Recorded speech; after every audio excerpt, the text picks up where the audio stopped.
Welcome on back, everybody, and welcome to a new video on the channel. A new channel, kinda. Mostly new channel name, new channel rebrand for the new type of content I'll be doing on my channel. For those of you who do not know who I am, my name is AZ571. Call me AZ, though. It's probably easier to say that than AZ571. But today, we are going to be going over the Minnesota Vikings 2021 NFL Draft Class.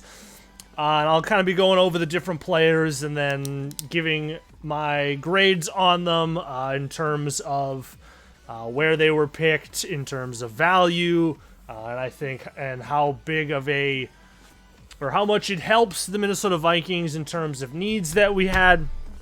And before we get into this, not a professional at all.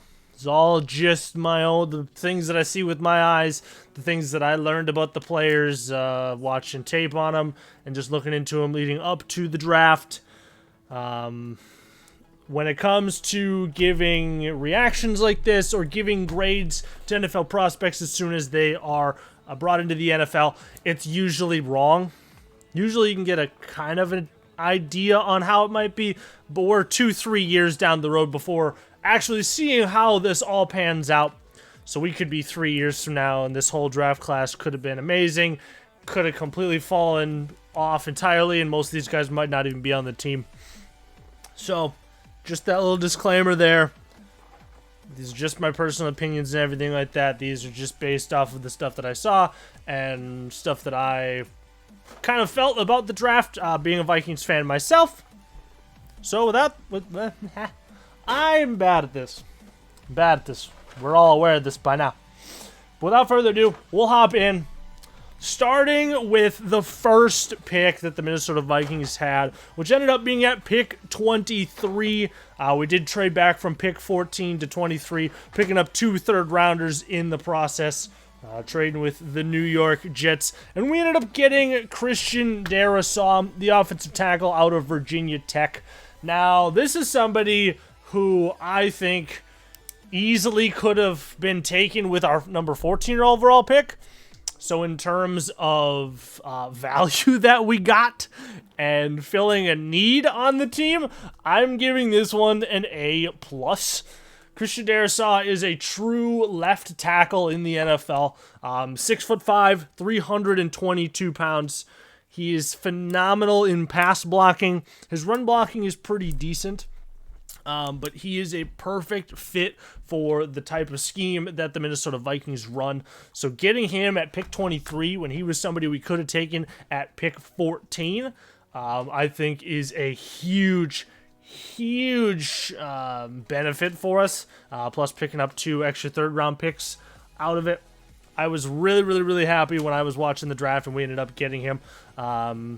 Was kind of sad to see Rashawn Slater go at 13, but I would much rather end up with 2 extra third-round picks and Christian Darrisaw, who was my next offensive tackle off the board after Rashawn Slater.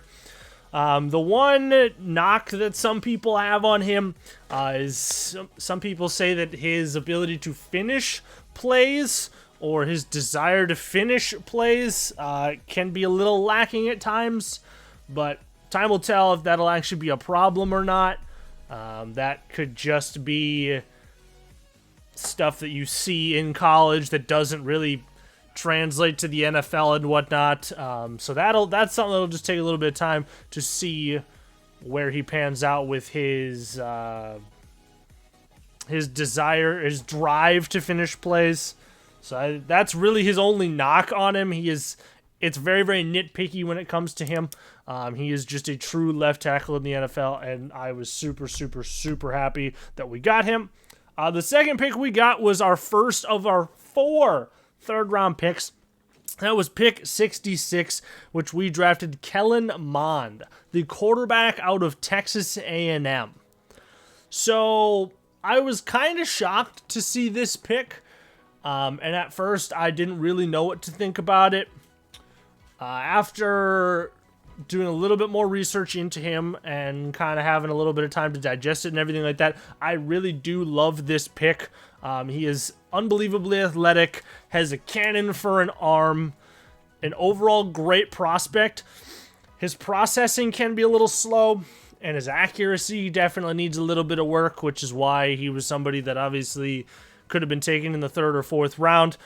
He's very much a developmental prospect, but all of the physical traits are there.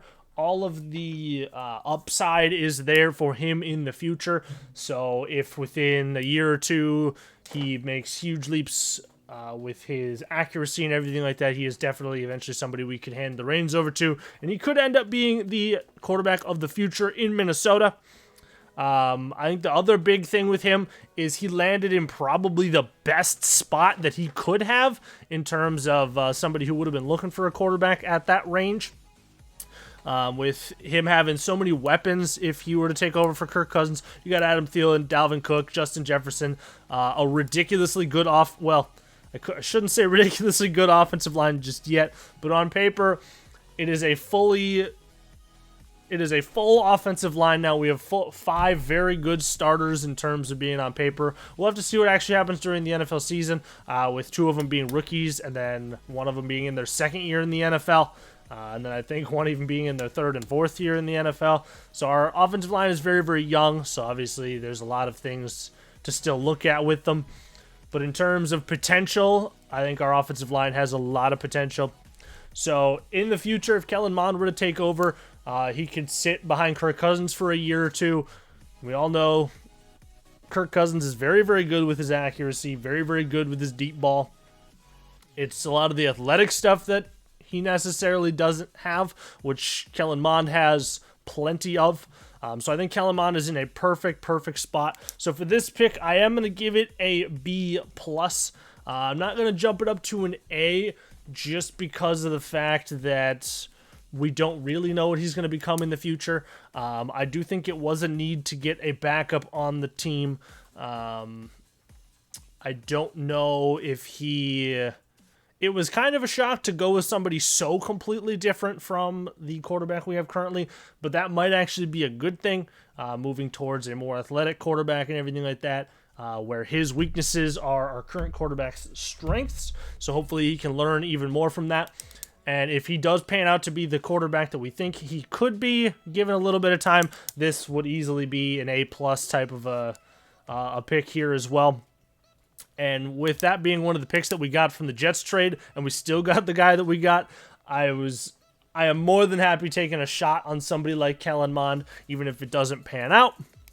Next pick we had was pick 78, and that was Chaz Surratt, the linebacker out of North Carolina. Actually is a former quarterback as well. So he does lack, I believe it was only a year or 2 ago before this last season that he actually made the switch from quarterback to linebacker. So he does lack a bit of experience when it comes to being a linebacker, but he has unbelievable athletic ability, is a very, very twitchy defender, who can make a lot of plays in open field and stuff like that. So he's got a lot of raw athletic ability. His frame is a little bit on the smaller side. He's definitely not going to be one of our immediate starters. I think that obviously you have Anthony Barr, Eric Kendricks, Troy Dye, Davis as are probably 4 main linebackers, Dye and Davis being our 3rd linebacker rotationally. But this kid could very, very easily step into a much, much bigger role if he can pick up the game pretty quickly in the NFL. And can learn from the other linebackers in front of him. With Anthony Barr being on his last year of his deal, where he will most likely hit free agency next year, I think that this was a very, very, very big pickup for us, as he could very easily be a replacement for Anthony Barr come next year if we can get him enough playing time and he can get just enough experience in the NFL, because I think that's one of his biggest things that he lacks is just the experience of it, since he hasn't been a linebacker for very long. I am going to give this one an A- though, because I do love the need that it fills on the team, and with him being such a great developmental prospect with such high upside, I think that he could very easily be our 2nd linebacker next year, our 2nd or 3rd linebacker next year behind Eric Kendricks. So I do love this pick for the Minnesota Vikings. Next up, we had with pick 86, not 68, 86, Wyatt Davis, the guard out of Ohio State, I could not have been happier with this pick. Wyatt Davis was somebody that I had as a early to mid second round type of a guy, so being able to get him in the third round is unbelievable. He's more than likely going to be our immediate, probably left guard in the for our offensive line, as I think that they'll probably leave Ezra Cleveland at right guard, and then so obviously Darrisaw left tackle, Wyatt Davis will be our left guard, Garrett Bradbury will be our center, Ezra Cleveland right guard, and then Brian O'Neill our right tackle. So I think if you can get somebody who's going to immediately slide in and be your day one starter in the third round, such as Wyatt Davis, it's pretty hard to not be happy with that. His hands, in terms of his technical ability with his hands, is very, very, very good, which I liked a lot. He's definitely a mauler type of a player. Very, very dominant. What's the wording? He is very dominant at the point of attack, where he's going to be a very, very good fit for our zone blocking scheme in Minnesota. So I think that he will be a great addition to that offensive line and being able to block for for Dalvin Cook and hopefully keep oh my goodness, I am terrible at this. Keep Kirk Cousins upright and not on his butt as much as he has been in prior years. The one downside to him is he's not the prototypical size for a guard, which has never really seemed to affect him when he was in college and everything like that. It might cause some issues in the NFL once you get up against some of the bigger, faster DNs or defensive tackles, but I think that he's got a pretty good handle on how to work around that. The other side of it is he's not the craziest of athletes, which the Vikings tend to like. They tend to like having crazy athletes on their offensive line since they do pull and block downfield a bit more than other teams do. But I think he'll still fit in really, really well and be an immediate day one starter. So again, for this one, much like the Christian Darrisaw pick, I am giving this one an A+. Next up, we had Patrick Jones II at pick 90, the defensive end out of Pittsburgh. So Patrick Jones was somebody that I had looked into a lot, actually, leading up to this draft. And if you actually go look back at my 7-round Minnesota Vikings mock draft, this is actually somebody that I did indeed have them taking. He's somebody that the defensive minds of the Minnesota Vikings team like a lot. He's got a lot of length to him, a lot of burst. He's just a raw talent, not very technically sound or anything like that. But with Andre Patterson as our defensive line coach, he's always been able to mold guys like that. Players like Danielle Hunter, DJ Wanham, players who maybe lack the technical ability, but have crazy athletic potential, and then he molds them into the players that he wants them to be. Patrick Jones is very, very much a pure pass rusher. Definitely kind of a pin your ears back type of guy who's just going to go straight for the quarterback. Does lack a bit of the run stopping ability that you might like to see, and he does tend to over pursue sometimes. As once he gets into that pass rush mindset, he tends to get pulled out of plays pretty quickly, which can be a bit of a problem. But again, that is what the developmental aspect of that is for.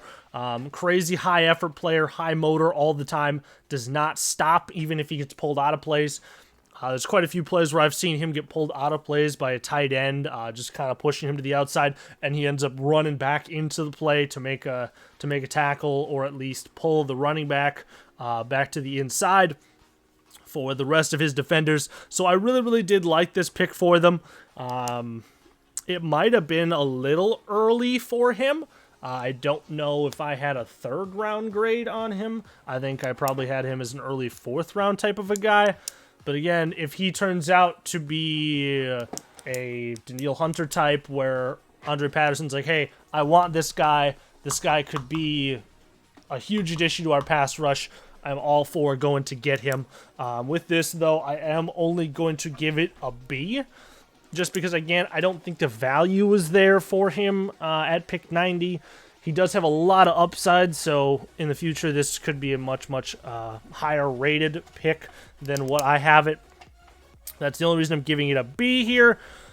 Our next pick was our first of our three fourth round picks. We had a lot of them in rounds 3 and 4. We at pick 119, we picked up Kini Nwangwu. I apologize if I pronounced that incorrectly, but that is the running back out of Iowa State. I was a little bit shocked by this pick. I definitely was not expecting to go with a running back here with our first pick of round 4. I don't really know if the value was there for this pick either, much like the Patrick Jones one. The one thing I do know about this running back, though, is that he is an unbelievable athlete. He ran a 4.32 40 time, and he is pretty much just a kick return special teams type of a guy from what I've gathered from him. Now, don't get me wrong, his kick return ability is unreal. I've watched plenty of his tape where he's running back kicks, and a lot of the times most players don't even touch him just because of his speed and elusiveness on the field. So I think that if he ends up being a very useful special teams player, I wouldn't be too upset with this pick. He's not much in terms of actually being a running back. His vision as a running back to hit open holes and everything like that is lacking. But if he's the type of guy who's going to be your kick return specialist and can work into your punt return specialist as well, I don't think this is a bad pick. I think it is a little bit too early for him, which is why I'm going to give this pick a C+. Mostly just because of the fact that I think this is a little too early for somebody like him to go here. I don't hate the pick by any means, and if he turns out to be really, really good as kick return or punt return specialist and does a lot of stuff really, really well, it could be very good. Next up, though, we're at pick 125, so just 6 picks later, we had Cameron Bynum. Now, this pick kind of shocked some people at first, until you heard them announce him.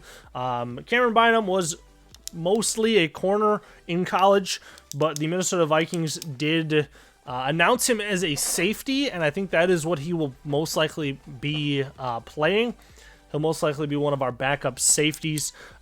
He is really, really good in coverage and has a lot of upside in terms of run support. He's not a crazy athlete, but one of the things that I read about him is that all of his teammates and his coaches and everything like that have said that nobody on the entire team worked harder than him to get over the fact that he's not the greatest of athletes. So his technical ability is very, very, very good.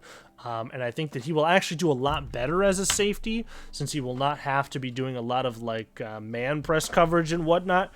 I think he is a little bit more suited to being zone and just using his technique to break up plays and stuff like that, and then maybe slide into the box. Kind of like what Harrison Smith does right now. Harrison Smith loves to sit in that box and help with run support.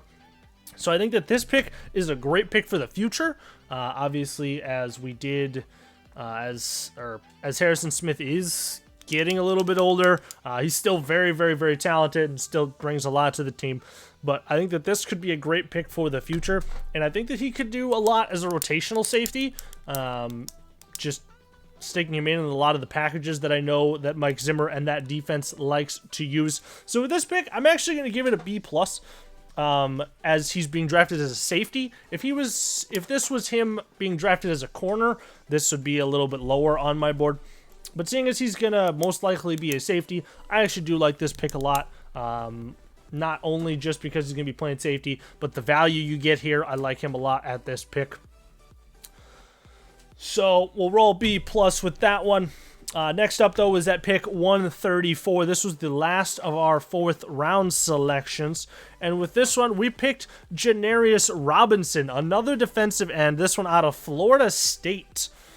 Janarius Robinson is pretty much another Patrick Jones as well. Which, again, we've all seen. That's what Andre Patterson likes. That's what the defense likes for the Minnesota Vikings. Crazy long, crazy athlete. He's got a 7'2" wingspan. So crazy long frame. Unbelievable athlete. Really, really high motor. One of the things I did notice is that he has really nice bend for a player being his size and how big he is. He actually can get around a lot of tackles pretty decently for somebody being his size.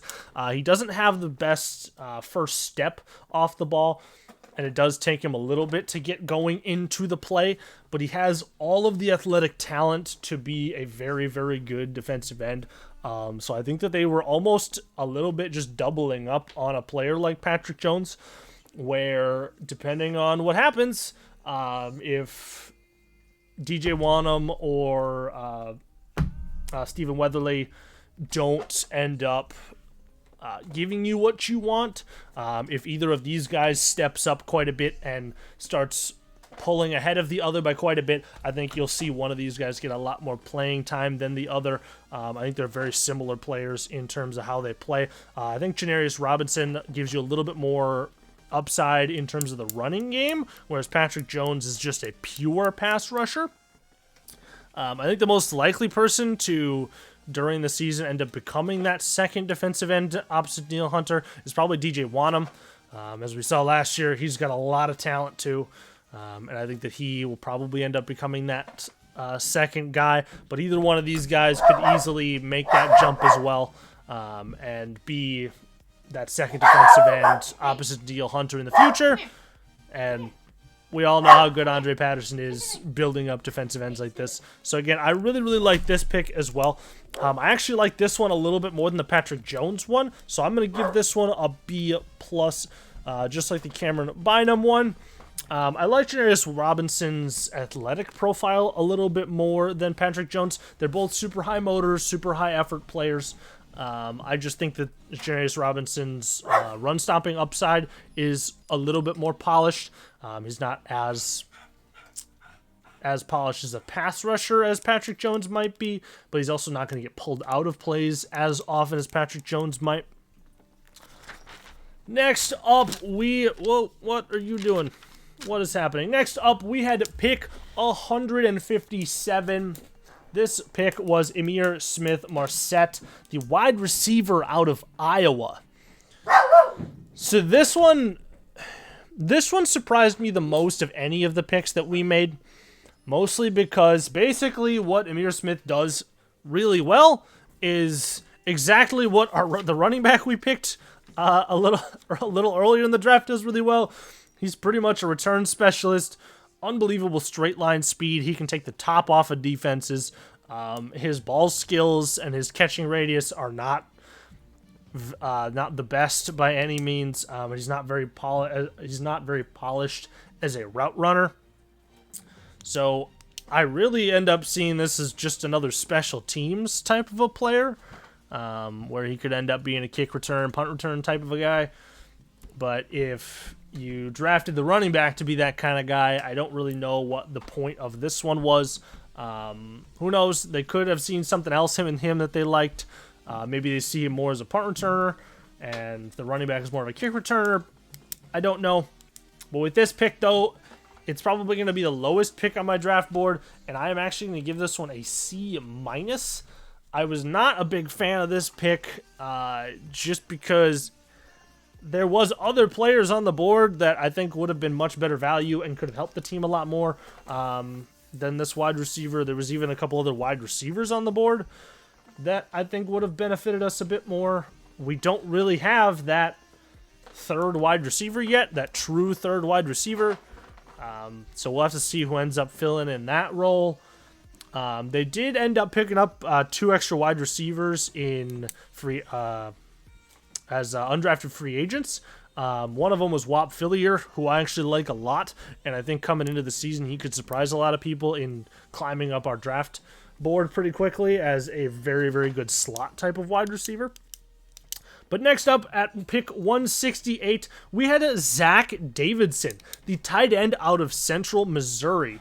Now, I had looked into Zach Davidson quite a bit, but I was not aware of how good of not just as a athletic tight end that he was, but how good of a punter he was as well. So, in college, he averaged 42 yards per punt, which for someone who's also a tight end is pretty impressive. He's pretty much just a developmental tight end, is really what he's going to be. But who knows? This might not even be a tight end. If he develops really well as a tight end, you could have him as that, or you could try his hand at being a punter and see where he takes that route. Because he actually looked really, really good as a punter in college. So you're really just getting an amazing athlete who's got a lot of flexibility to play two very, very different positions. I did not hate this pick at all for where we ended up getting him. I think in terms of his athletic profile, he was probably up there with maybe the top 4 or 5 tight ends in the draft in terms of being an athlete. So with this one, I am going to give it a B on my draft grades. I do like him as a developmental tight end for the future, and if he ends up developing really well, this could be an absolute home run type of a pick. Or even if he becomes a punter in the future, we could have, if we ever wanted to move on from our current punter, which we probably will in the near future as he's getting a bit on in years and he was not as efficient this last year. Who knows? Maybe we got another punter on the team now. And the last pick of the draft, and one of my favorite picks of this entire draft, was at pick 199. What on earth did I just do? I knocked over a trash can. That was Jalen Twyman, the defensive tackle out of Pittsburgh. Now, coming into this draft, Jalen Twyman was somebody that I had as a mid-third round type of a talent that I could have easily seen him going in the 3rd round. So if we're just talking on the basis of where we ended up getting him for the talent we're getting, I think that this is an absolute home run of a pick just off of that alone. He did opt out of the 2020 season, so we did not get to see him this last year. But in 2019, he looked phenomenal, and he could have easily been a 2nd-round talent. Once he did his workouts and everything like that, it was a bit underwhelming, and he did underperform quite a bit, which is, I believe, why he fell so far. I think that in terms of the where we ended up getting him, though, and the upside he gives us as an interior pass rusher and just the potential that he brings to the table, he's not the biggest of guys, so he might struggle a little bit in his run stopping ability. But what do we have plenty of right now on the team already? We have all of the run stopping ability that you can think of between Dalvin Thompson and Michael Pierce, who are 2 really, really good run stuffing defensive tackles. So if Jalen Twyman can put on a little bit of weight and learn from them and keep up with his pass rushing ability, I think that we have a possible future starting defensive tackle within a year or 2, maybe probably 2 or 3 years down the road. But I love the potential of this guy. So with this one, I am 100% giving this an A.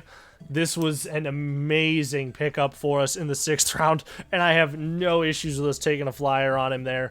I would have been okay with him being picked in the 4th or 5th round. I would have had no issues with that. We got him in the 6th round. So I cannot complain about that. So from where we ended up getting him, his potential, what he brings to the table, I'm unbelievably happy with this pick. So looking through the entire draft class, though, we ended up with 11 total picks for the Minnesota Vikings. My final draft grade for the team is going to be an A-, as I think that we did a great job filling a lot of the holes that we needed to fill, especially on the offensive line. I would have liked to see us grab another like offensive guard or offensive tackle in the later rounds, especially with like pick 157, instead of grabbing another kick returning wide receiver. I would have liked to see us grab a wide receiver who could maybe benefit us in the receiving game, or grabbing another offensive tackle or offensive guard who could give us a bit more depth at those positions, since some of our depth is a little sketchy at times, and does not play very well, especially if we end up having injuries like we tend to have happen. With this being a 17-game season now, we are going to see more injuries throughout the entire league, so that'll be interesting to see what happens. But I think an A- for this draft class is really, really good. I do think we hit this draft class out of the park. We filled all the major needs that we got. We got some very, very good high upside players who, if they pan out the way that we might want them to, this draft class would be an A+ every single day of the week. And I could not be happier with what all we ended up with, for the picks that we ended up getting, the trades that we ended up making, which we actually did not make as many as I was kind of expecting us to make, as Rick Spielman normally likes to wheel and deal picks all over the place and just chuck them everywhere. But that's just the way that Rick Spielman likes to operate. We did not draft a single corner, which was kind of surprising to me. I guess we did. He's going to be more of a safety, though, because we all know how much Mike Zimmer loves his corners. But this draft class ended up great. Definitely let me know what you guys think down in the comments, though. Let me know if you guys liked this draft class. If you guys think that there was somebody that you would have liked the Vikings to have picked over some of the players we maybe got. Maybe there's somebody that we ended up getting that you really, really don't like or you do like. Definitely let me know down in the comments. I love hearing back from all of you. But let me say it again. These are just initial draft grades. They could easily change within the first 2-3 years. They most likely will. That's usually how long it takes for us to get a good handle on how good a draft class actually was. But the initial grades on this draft class, I think, are very, very, very good. But with that, we will end it off here. I will most likely be posting a couple more videos like this. Maybe I'll do one for the entire NFC North. If you guys would like to see that, let me know. And with that, we'll end it off here. Thank you guys all so much for watching. I appreciate every single one of you. And I will see you all in the next one. Peace out, everybody.